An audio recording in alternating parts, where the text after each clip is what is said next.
what? I think about my primary care physician. And I know that my primary care physician, who I love, went to med school. I do. I also hope that this person continues to grow and learn in the profession so that I am healthy. Because if they're only thinking about their experience in their med school and not keeping up to date with what's going on in the world over the years, then I don't know if I'm going to be healthy. I use that analogy because I think of that in terms of professional association. I believe we all get a grounding in some sort of way of caring about students and being connected in a college and university experience. And then I believe what happens is we continue to grow and learn. And so we do that through professional associations. What does it look like in order to engage each other, to continue to grow and learn as trends shift and change, as we continue to navigate the landscape of higher education? I believe that professional associations allow us to be the best professionals that we can possibly be.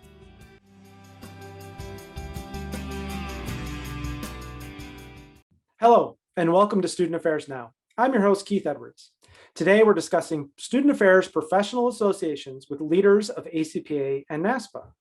Student Affairs Now is the premier podcast and online learning community for thousands of us who work in, alongside, or adjacent to the field of higher education and student affairs. We release new episodes every week on Wednesdays. Find details about this episode or browse our archives at studentaffairsnow.com. Today's episode is brought to you by Stylus. Visit styluspub.com and use promo code SANOW for 30% off and free shipping. This episode is also sponsored by Leadershape. Go to leadershape.org to learn how they can work with you to create a just, caring, and thriving world. As I mentioned, I'm your host, Keith Edwards. My pronouns are he, him, his. I'm a speaker, consultant, and coach, and you can find out more about me at keithedwards.com. I'm coming to you from Minneapolis, Minnesota, at the intersections of the ancestral homelands of the Dakota and the Ojibwe peoples. I'm really excited to have the four guests today and a robust and rigorous and fun and energetic conversation to be sure. Let's get started and hear from our panelists and guests. Just tell us a little bit about you and your role and a little bit about your experience with ACPA and NASPA. And Vernon, we're going to go ahead and start with you. Thanks, Keith. Vernon Wall, he, him pronouns. I'm coming to you from Washington, D.C., the ancestral homelands of many Native Indigenous tribes, but primarily the Piscataway and the Anacostic. I'm the immediate past president of ACPA, College Student Educators International. I'm also the director of business development for Leadershape. So thanks for mentioning us as a sponsor. And I'm also president and founder of One Better World, LLC, and one of the founding faculty members of the Social Justice Training Institute.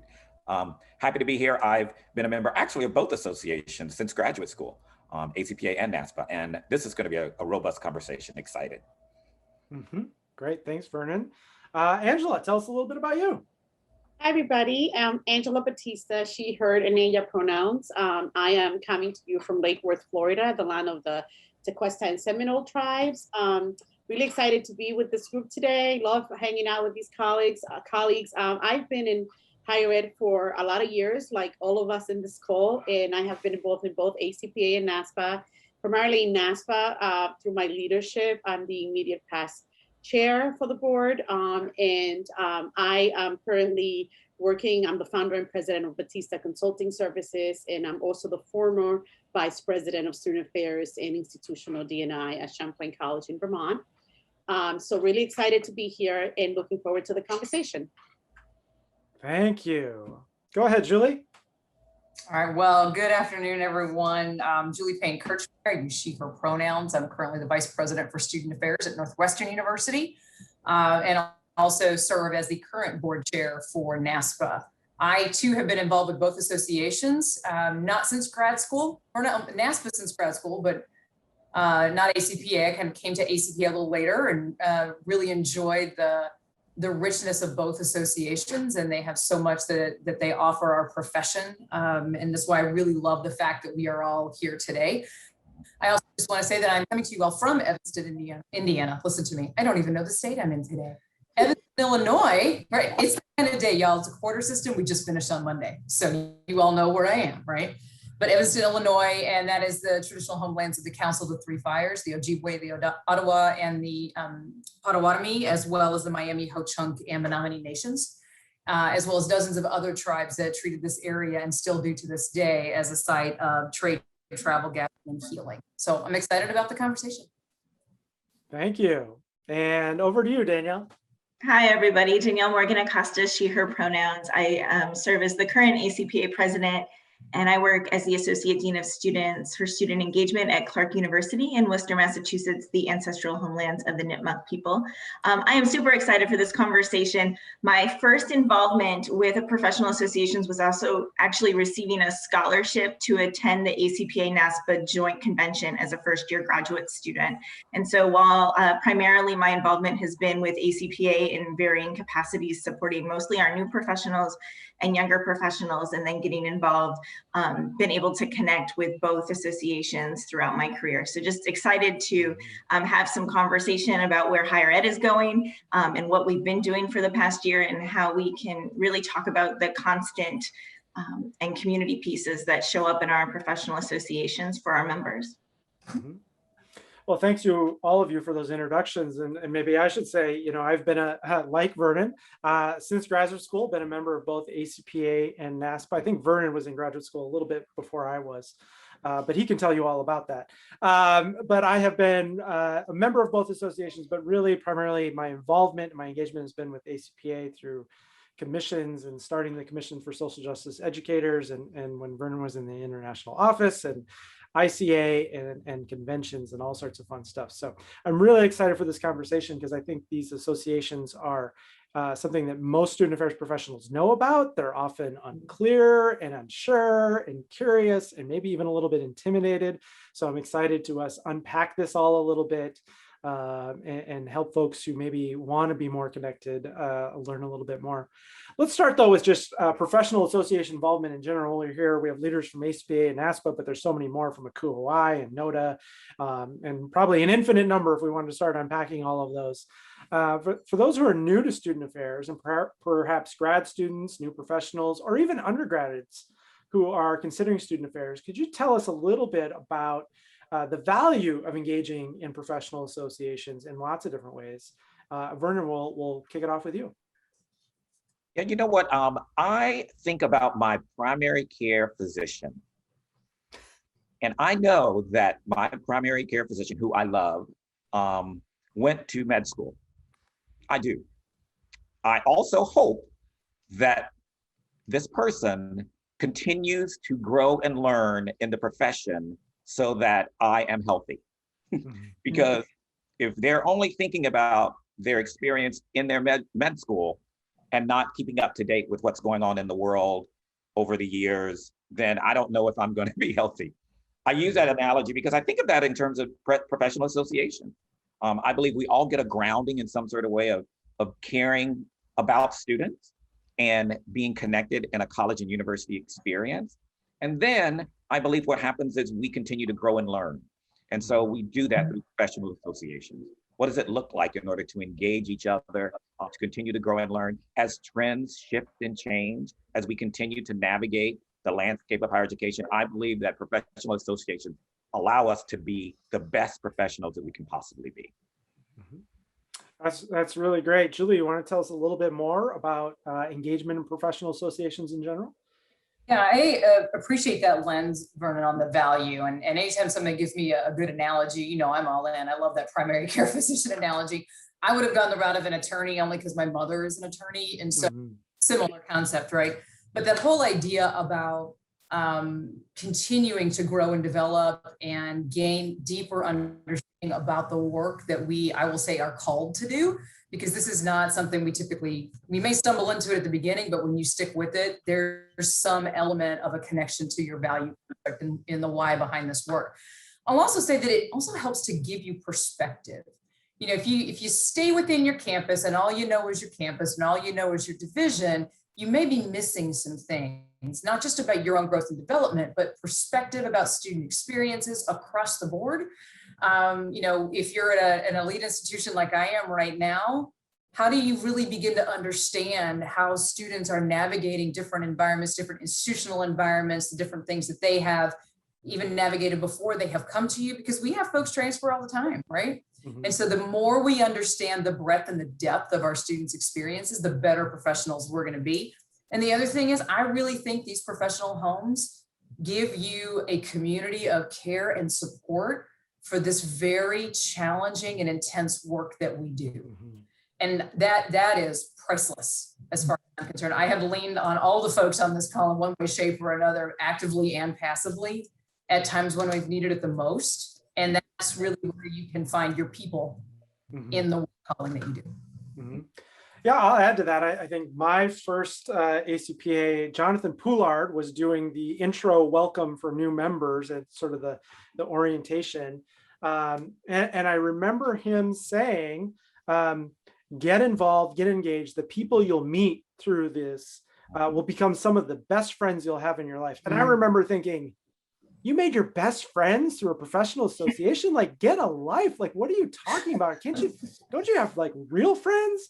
And now 20 years later, some of my best friends in my life are people who I met by being on a convention team together, or being on a commission with, or other involvement, or a task force, and, you know, planning meetings and site visits and all the fun things you get to do, and those connections. And then you become friends on social media, and then next thing you know, you're meeting children, and then you happen to be in their town and you meet up for breakfast, and they become people in your life. And so, yes, the learning, the ongoing professional development, but those relationships are really great too. Let's chat a little bit more specifically about ACPA and NASPA. Love to give Julie and Danielle the very difficult task. Could you kind of summarize each of your associations that you're currently leading in maybe 2 minutes? We won't time you, but if you could try. And Julie, we're going to kick it off with you and NASPA. Do your best. Give it a shot. 2 minutes. Okay, great. No, seriously, I appreciate the opportunity to do this, you know, given the breadth of this conversation we're going to have. And I'll always go back to like our mission and our description. And so when I think about NASPA, and our mission is to drive innovation and evidence-based student-centered practice throughout higher ed. And when we think about, you know, the scope of NASPA being an equity-minded, place-based, caring, and member-centered organization globally, and really supporting a diverse and a passionate group of around 15,000 members at all various levels in student affairs and higher education. You know, we talk about being a voice in student affairs, and we are, but we know we welcome so many different folks, as does ACPA, from different walks within higher education that are centering their work around students, right? And then, you know, we think about our values too. I think when you talk about associations and describing them, when you go to their values, that tells you a lot about the association. So we do all of this work through the lens of inclusion, integrity, inquiry, and innovation. And when I think about the needs that student affairs have and that our students have, those 4 values really speak to me in a way that makes my membership in NASPA incredibly meaningful, because that's the way that we do our work every day. So that's a little about NASPA, and I think I did it in 2 minutes. I wasn't timing you, but that was very, very good. Now you really put the pressure on Danielle. Come on, Danielle, you can do it. Thanks for going back to the mission and values, and alliteration is maybe the other value there with all those I's. So Danielle, tell us a little bit about ACPA here succinctly. Yeah, so ACPA is boldly transforming higher education, and we are rooted in student development, racial justice, and decolonization. And for me, a piece in addition to the perspective that Julie brought is we really provide a collective voice nationally, right? You need to understand what's going on at different campuses so that you can advocate on your campus, and that we can advocate nationally or internationally regarding positive, sustainable change for practitioners, scholars, and institutions to better foster college student learning. I'd say we do that in 3 ways: community and connection. So our ways to get involved locally through functional areas, through job trajectory, through identity, and volunteer voices that help us lead with what is needed now by our people, which I think is a different way to approach the work than we get to do it in our day jobs often, through our incredible research and scholarship that allows for that data and allows for understanding and that continual growth. and for professional development and ongoing learning through convention and institutes and webinars, but also that community piece in thinking about our competencies collectively. And my favorite, which is to complement the work that you're doing in your day job to get to where you want to go next. And so it really becomes that home and that community for you. Mm-hmm. Danielle, I love that you're talking about the ways in which, and I'm thinking about like the strategic plan for NASPA, and we could really just draw like some connection here. And I love how aligned we are, but the way that we get there is uniquely our associations. And so I love and that. So important for us to have both of those different ways to do the work, right? To find voice or to think about the ways that we can kind of go in and create change, because we need both to push and pull to get us to where we need to go, like every social movement ever has, right? Multiple insert points to kind of get us to where we need to be. If I could high five your box, I would, but I think you're down here for me, and I'm, Depends on where people are. Excellent. Well, you two did a great job of sort of summarizing these large, complex organizations. It does beg the question, though, why two associations? So why does Student Affairs have these two generalist large associations? Let's hear from Vernon and Angela on this. Vernon, why two associations? It's interesting that you asked that, Keith, because I think all of us can say when we speak to graduate students, one of the questions that will always come up is, why is there ACPA and NASPA? And my response is always, why not? Because every industry has multiple associations that really engage on professional development. What I love about having ACPA and NASPA is, for me personally, I remember different times in my career, I've found more connection with professional development from NASPA than I have from ACPA. And other times ACPA, and other times, and also two functional areas. Thinking about when I worked in housing, ACUO-I was very connected for me. And then I moved on and was working in student activities and leadership development, so NAFTA. So there's just such a great opportunity to move around and within the association to do the same, to really and truly engage. And I love what Danielle and Julie mentioned earlier about the ways in which we can all do the work so that we can be even more impactful in higher education if we're all doing this great work. I agree, Vernon. I think that, I think about the different developmental stages in my own professional growth and how at different times I needed just a different kind of setting or a different kind of resource. And I think what I love is that there's a diversity in what both our associations offer that has a lot of commonality, like we just talked about, but also that is very specific to culture that we've created over years. And so I would say that when I get that question, I always say, it really is a matter of relationship and heart. And sometimes you go to a convention or a conference and it makes you feel like, oh, these are my people, this is my place. And for that time in your life and in your development, it really works. But as you move in your development, sometimes you want something else. And we do that through institutes, through a variety of things. So I always say that it is important to be flexible and to not put your eggs all in one basket. So this is the same for me. Like, it's about being open and knowing that we have a lot of cross identity and cross sharing in our associations. And that makes us really have more of a rich experience as members. A lot of us are members of both associations. Many go to both conferences, skip one conference one year, go to the next. It all works because we really both associations, I think, meet us where we are. I really love that. And so I love having that flexibility. And it's a point of inclusion for me. Yeah, thank you. I really am thinking about Vernon's comment about not just the optioning between associations, but the optioning within, from coalitions and commissions with ACPA to knowledge communities, to convention planning and program and presenting, to national conferences, to some of the smaller institutes or things. There's just lots of different ways. If you're feeling you want a smaller experience and a large conference is overwhelming, to some of the many virtual things that both associations are doing now, webinars, so accessible, and I assume will continue to happen. Which does bring us to one of the elephants in the room. I think we just talked about one. Another one is it's been a tough time to be a professional association when you cannot come together and gather, and that becomes difficult. And how do you function as a business entity? How do you serve the members' needs when coming together in ways that we've traditionally done is not possible? At the same time, you have membership needs and the professional needs are changing so dramatically and so drastically and so quickly. None of us knew how to do this 2 years ago. We all are doing it now. As we talked about on a previous podcast, we pivoted. Doesn't mean we did it well. We pivoted, and doing it well is, I think, a different thing. So I'd love to hear from you. And Angela, we'll start with you. What's it been like leading this association and the challenges that you've faced really in the past year and a half? I think that, that's a really rich question. And not unlike all the campuses that our colleagues are at, we really had to both pivot, to use that language that we use so much the past 18 months, but really continue to, right? And I think as a professional, we're still doing that and we'll do that. For me, it really was about releasing if there were any preconceived ideas, particularly about this is what I want the whole of my chair year to be.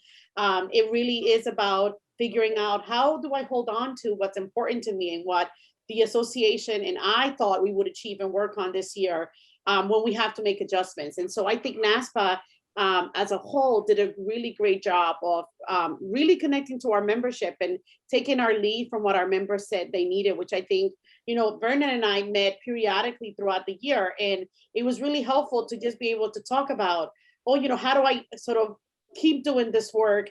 And there's no playbook. I just did a podcast the other day, and one of the VPs I was talking to said, there's no playbook. You just have to be okay with not having a playbook. And so that's the number one thing that I think was really important. I also think the importance of being real, but not sort of drowning in negativity about the future of the profession, and really focusing on opportunities was really key and continues to be, and looking at what we have learned that will help us through technology and all the things that we are doing that we never thought we could do in student affairs, that now may become part of how we do things. And so I would say that as a leader, it was really challenging. It was also very enlightening, and I learned a lot about myself. I felt like people had to stretch out of their comfort zone in ways that they didn't anticipate being uncomfortable before. And to me, that was a new level of sort of how we build that muscle. And so it's really exciting, and I'm really excited to see how we continue to evolve as a result of all the things that we've learned that we still are processing, by the way, right? Like we still don't have a full control. And so for me, it was really about being in touch with members, keeping the organization's top priorities in mind, and keeping the pulse on all those things, even if the scale and depth of the work did not match what I thought it would about when I started. I love this notion you talked about being real, being genuine, being authentic, without being sort of self-indulgently negative and talking about all the hard things that you're facing and the challenges. Do you have a thing that you call that, being real without being? Well, I do a lot of appreciative inquiry work. I'm certified in that. And to me, that's what it means, that you're looking at the reality and trying to really leverage the strength. So I really talk, it's really a growth and positive mindset, that it's not dismissive of what's negative, of hard, but it's an inclusive growth mindset where you're really looking at, if you don't sort of see the reality, what can you use in your reality to build up from that instead of just reacting to? So that's one way I think about it. That's great. What a wonderful gift. Yeah, Tara Brock talks about not arguing with reality, which as soon as you hear that, you'll realize all the times today you've been arguing with reality about the news, the weather, other people, your schedule, all sorts of those things. Use your battles wisely. That's right. That's right. Right. Vernon, could you say a little bit about ACPA? What it's been like as you were leading ACPA through most of this? I mean, you probably waited your whole life to be ACPA president, and then all of a sudden, COVID. We'll just throw COVID on top of that. Do you want a do-over?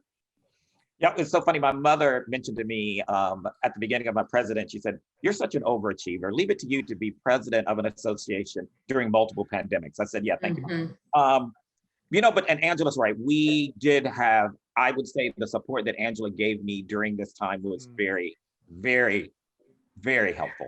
I mean, just the conversations that we had, we just were being with each other, and I do believe that we knew that each other. There was no one else that could really have the conversations that we could have. And so I do want to thank you, Angela, for that. Thank you, my friend.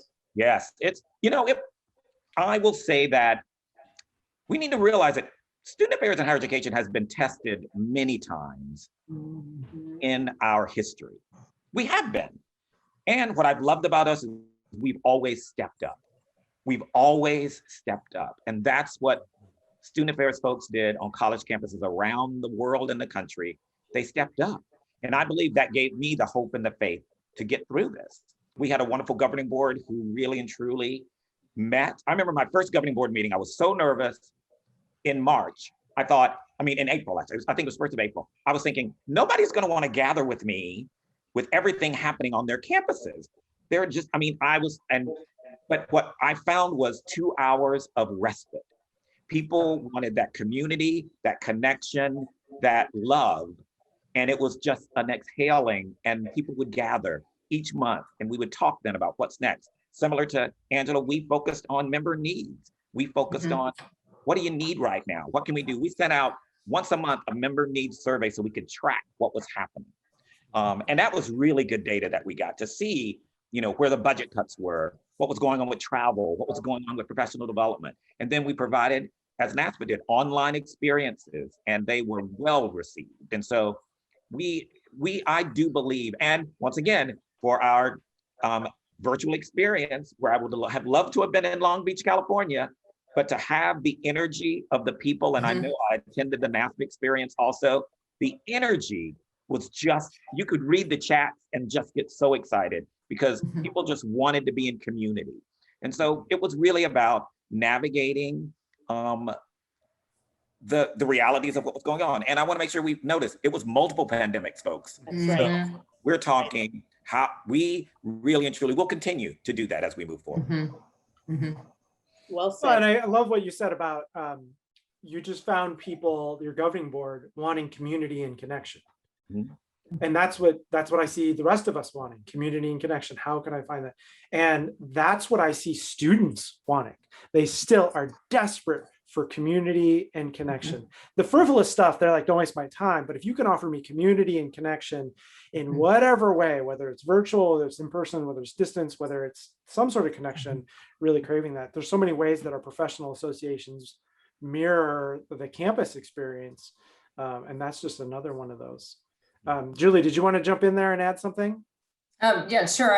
One of the things I keep hearing, and I know when the four of us had a different conversation a few months ago, one of the things I kept saying and kept coming back to was this whole concept of critical hope. And so, when you talk about being real, right, but also not spiraling down into negativity, well, critical hope balances those things. Realistic look without losing what could be, the vision of what could be. So you're questioning to get to that point. And I think, Vernon, when you talk about multiple pandemics, right, every single one of them has to be approached through the lens of critical hope. Not to the point of going to toxic positivity, which is the reverse of that negative spiral, which I also know we can sometimes fall into that trap. We want to make everything okay. So that's why I keep coming back to that phrase and the meaning behind critical hope, that I feel that's what we've been doing. And we tend to be the student affairs tends to be the keepers of that on our campuses as folks sort of vacillate through all of the different things that occur and the traumas that occur when you're navigating a time like this. Awesome. Thank you for that. Well, what does the future hold? Danielle and Julie, you got the baton passed to you in the middle of a global pandemic, so you had to clean up that. And now you're going into this great unknown where everybody's going to want to go back to what they're familiar with because we're human beings, but also what we're familiar with. We want to not go back. We want to move forward. What's on the horizon? What can members and potential members expect from these two associations going forward? Danielle, let's begin with you. Yeah, well, and I think Julie started to talk about it, right? Like, if you didn't think that student affairs work was critical on your campus, the past 18 months, hopefully open some eyes. And I can talk later about, I have some concerns about how we're going to pay those folks and what that's going to look like, because our folks are hurting. Our folks are hurting, right? Because we did it and we made it work. And I always think about it like, when we look at our planners in 5 years from the past 18 months, will we know? Will we even remember any of it? Because it's all been a blur.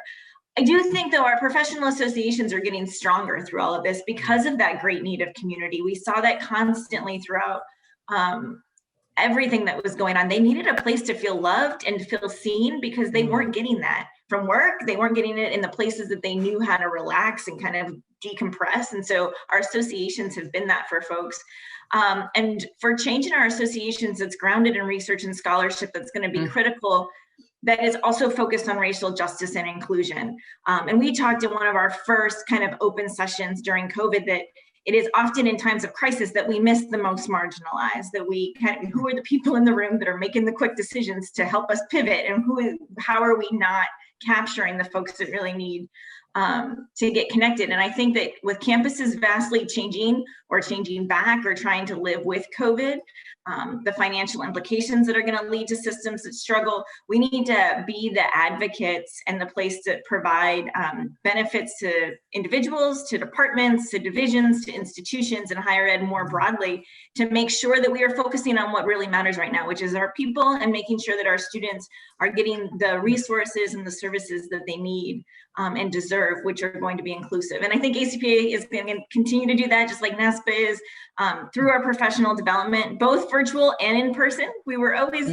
on Zoom to some piece, right? But I think we have a more dynamic kind of opportunity with the ways that we connect people and provide information, that community connection and space for healing. That's huge for our association. It continues to be the place that people go for those relationships and those friendships. And the unapologetic advocacy and change work that ACPA will continue to do through our strategic plan, through our strategic imperative on racial justice and decolonization, and really our focus of building up leaders and members to prepare them for what's next. We've always really been focused on that growth pieces and how does that connect in this beauty as we get closer to 100 years as an association. And so as a historian, right, thinking about the 100 years from now in this moment, what the country and the world was going through with additional pandemics, and thinking about where we are now and how we came out of that and how we were bonded and created, I think will give us some sustaining power to really think about the ways that we engage folks and make meaning while also pushing forward. We didn't stop very much throughout the pandemics, right? We continued to move things forward, maybe at a slower pace than we originally anticipated. The goals got shifted, but we're continuing to do that work. And I think we'll continue to do it with more gusto because the need is just so important right now. Right. Well, and some shifting modalities too, right? I love Vernon talking about community and connection. And then you're talking about wanting the association to offer opportunities for love and healing. You can see these are not just large monolithic organizations. They really are people and human centered. So love that you're bringing this in. Julie, tell us a little bit about what you see on the horizon and going forward to meet the complex needs of student affairs professionals and ultimately the students on campus. I don't think it's going to surprise anybody when I say it's very similar to what Danielle just outlined. There are two associations that serve a robust yet similar population. And so, you know, everything that she just outlined, I do want to echo, though, the idea about this ethos of care and love. That I think one of the things that we have, I will say, awoken to, and I don't mean just NASPA, I mean in general as a field of student affairs, is that we've always had that ethos of care and love for our students. But now it's imperative that we have it for each other and our staff, and so creating these spaces for healing. And so when I look to the future, I mean, we've been talking about this in alignment with our upcoming conference and in other ways. How do we mark these moments? How do we acknowledge what's been happening, this compounding collective trauma, and how it has been showing up and the impact that it's had on us as people? And then how does that in turn influence the work that we do? I also know that we're digging into, we just sent the survey out and got all the responses back, and we're continuing to dive into this idea about what's the future of student affairs need to look like, or what will it look like? So this task force that's been identified and is doing some deep work around that, I think will help inform us about what we do need to focus on. And one of the things, though, that I know we're hearing loud and clear, and Danielle, you mentioned it, and it's a concern for all of us, is this value that student affairs brings to a campus. And as you said so wonderfully, if you didn't think we were critical before, you know darn well we're mission critical now. But then how does that show up in showing the value within the context of higher education? And so I see both of these associations leaning into advocacy around that, creation of toolkits for leaders on campuses on how we advocate in our spaces to say, hey, the work that's happening in student affairs in this unit, real similar to what's happening in that academic unit. Why is the pay differential so high, right? Mhm. How do we really lean into showcasing the value, reminding, advocating for our staff so that it's not just more of the same, where we go back to sleep after this and we continue to see the levels of burnout that I've been seeing for quite some time. Just got exacerbated. You know, any pandemic will highlight the gaps. This didn't just, it was like a Batman spotlight, right? Who was here and who was not, right? Well, and we as student affairs professionals count on leaders of both of these associations to be our advocates with other higher ed associations, with faculty, with the provost, with the deans, with the others, and then also with public policy, with advocacy, with legislation, with all of the things, the rulemaking that happens that affects so much of us. But you're right, we're having people who are who are tired, and if they're not burned out, they can see it from here. And how do they do that recovery? And how do we communicate the value, not just words and gestures, but really seeing the value and paying people the value and honoring their time. And then also, what got cleaned up? What kind of silliness did we stop doing over the past year that maybe we don't need to go back to?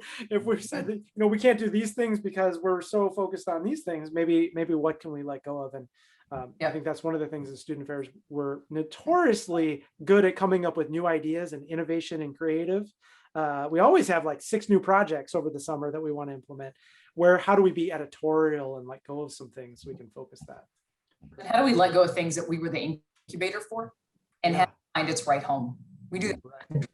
Right. Great. Well, we are running out of time, which we knew we would, but love to hear from each of the 4 of you. The podcast is Student Affairs Now. Would love to hear what you're thinking, troubling, pondering. Maybe it's something from this conversation or just something that's just weighing on you at this moment. And then we'd also love for you to share with folks who may want to reach out to you and get in contact with you. What's the best way for folks to connect with you? So let's go with Angela first. What's on you now? So much, especially given all the things we just talked about. But I would say 2 things that stand out the most from my work with student affairs leaders right now is around the reentry and recovery, the ongoing recovery, right? The expectations and adjustments that will need to be made after so much impact, you know, from how I transitioned from working at home to meeting expectations of students and stakeholders on campus. And the other part that I really reflecting a lot about is our workforce piece. And you all touched on a bit of, you know, sort of the burnout thing. Our task force at NASPA is really looking into sort of what do people think they need? And, you know, what I'm really confronting when I talk to clients, particularly through my coaching in organizational consulting, where are people? There are a lot of people that are re-examining their careers. What do they want to do? How do they see their pathways? You know, how do we invite new people to come into student affairs who now have a different understanding of what it is or can be. And so those are things that I think are going to continue to be present. And so I'm continuing to explore. And I really have enjoyed this conversation. And if people want to follow me, they can look me up at drangelabatista.com. And I'm on Twitter at Dr. Angela Batista. So follow me around, and I look forward to connecting. Yeah, thank you for that. That's wonderful. Vernon, how about you? What's on your mind now? Well, it's interesting because pre-COVID, August would always be the Vernon Wall tour, where I would be on so many campuses, you know, doing trainings, orientations, residence life, you name it. And so right now I'm having these conversations with campuses as I prepare to do some great work, I hope, on campuses in August. What I'm noticing though is I don't think our professionals are ready for the energy that will be coming to campus around equity and inclusion. Our students are going to light up these campuses. They are ready. And what's interesting is that student affairs professionals right now are focusing on what I can do for their students and not what we can do for each other.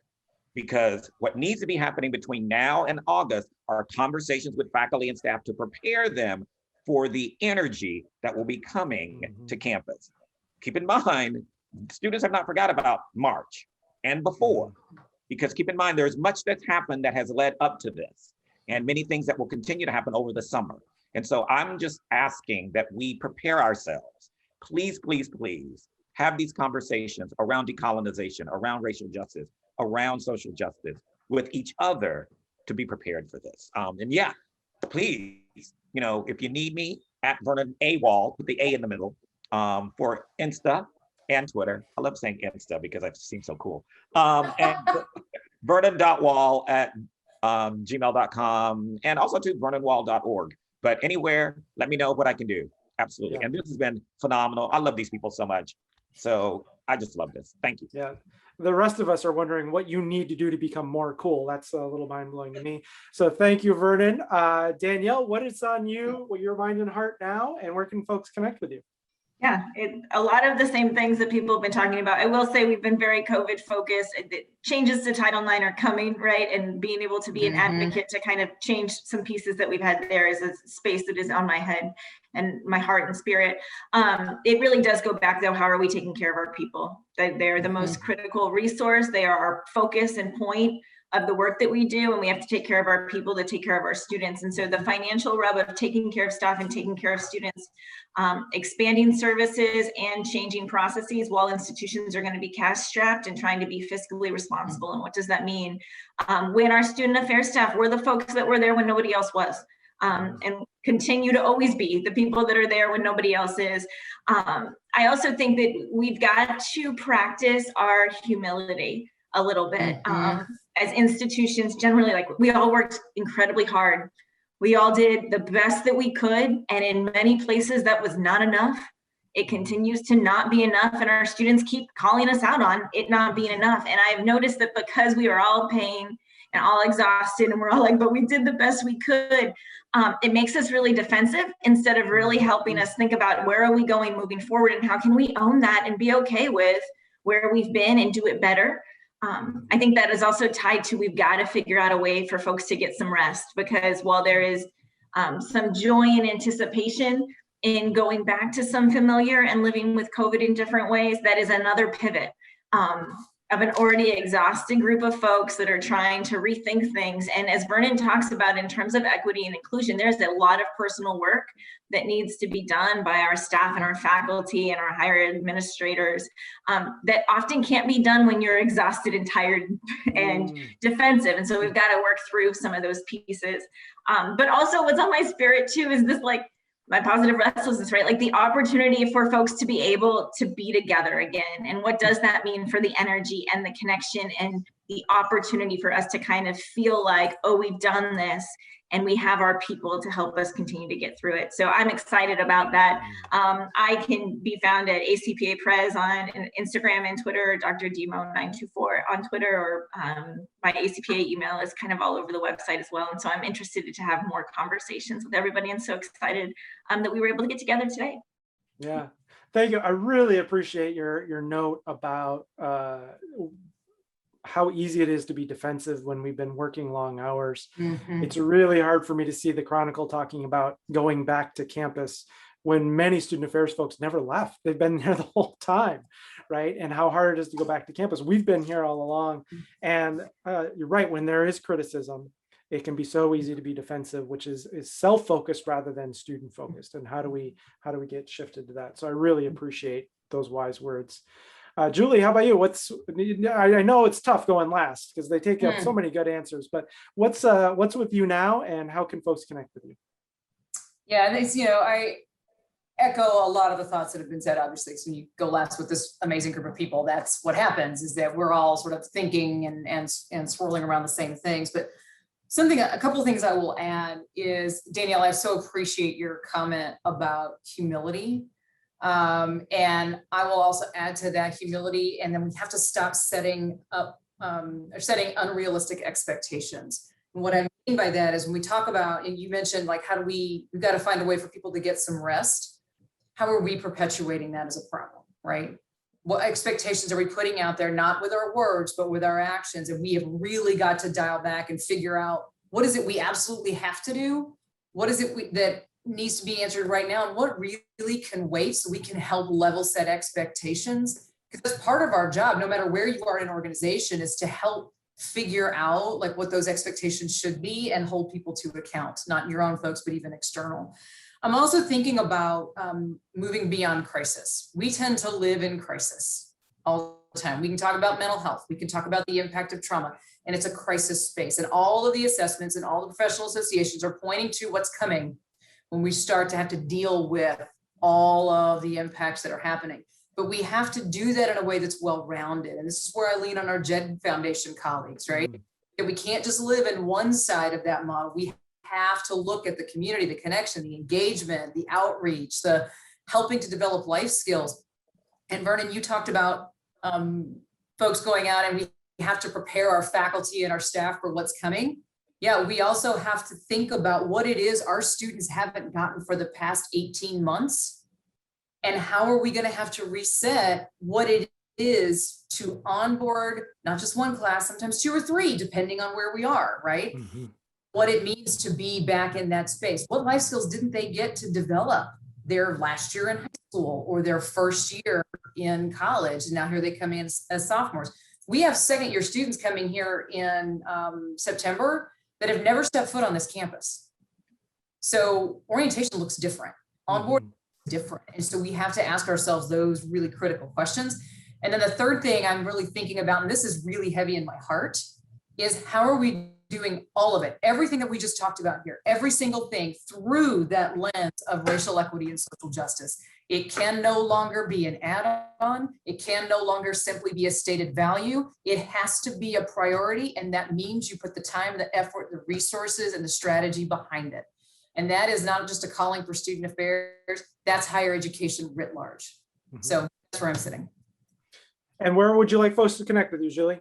Oh yeah, you could want to find me? I'm gonna hide. No, I'm not gonna hide. So JP Kirchmeyer at northwestern.edu is the best email address for me. And then you can follow me. I'm gonna be cool like Vernon on Insta or Twitter at JP Kirchmeyer.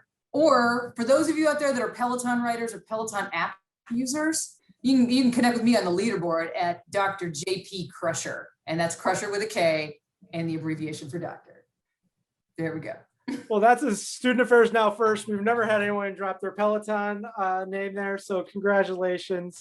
Thanks so much to all of you. You've been fantastic. I'm so grateful that you were able to set aside the time today as guests on Student Affairs Now. I want to thank our sponsors, Leadership and Stylus. Leadership partners with colleges and universities to create transformational leadership experiences, both virtual and in person, for students and professionals, with a focus on creating a more just, caring, and thriving world. Leadership offers engaging learning experiences on courageous dialogue, integrity, equity, resilience, and community building. To find out more, visit leadership.org/virtual programs or connect with them on Facebook, Twitter, Instagram, and LinkedIn. And Stylus is our second sponsor. Stylus is proud to be a sponsor of the Student Affairs Now podcast. Browse their student affairs, diversity, and professional development titles at styluspub.com. You can use promo Essay Now for 30% off all their books, plus free shipping. You can find them on Stylus, on Facebook, YouTube, Insta, LinkedIn, and Twitter at Stylus Pub. And a huge shout out to Natalie Ambrosi, the production assistant for the podcast, who does all the behind the scenes work to make us all look and sound good. If you're listening today and not already receiving our weekly newsletter, please visit our website at studentaffairsnow.com and scroll to the bottom of the homepage to add your email to our MailChimp list. While you're there, check out the archives. I'm Keith Edwards. Thanks again to our fabulous guests today and to everyone who's watching and listening. Make it a great week. Thanks, y'all.